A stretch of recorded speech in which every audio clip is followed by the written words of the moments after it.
ያለኝን ማየት ያልታደሉ በውሸት ዓለም የተለከፉ በሰመመን ዓለም ቤት የሰራው ማፈር ትቼ የተቆራራው መጠየቅን እየፈራው ድንቅ ሰው ነው።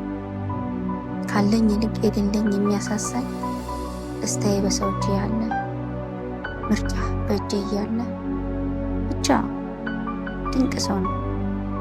እያለኝ የሌለኝ ራሴን ላይ ያልደፈርኩ ራሴን በራሴ እያሰርኩ ድንቅ ሰው ነኝ ሳልጠይቅ መልስ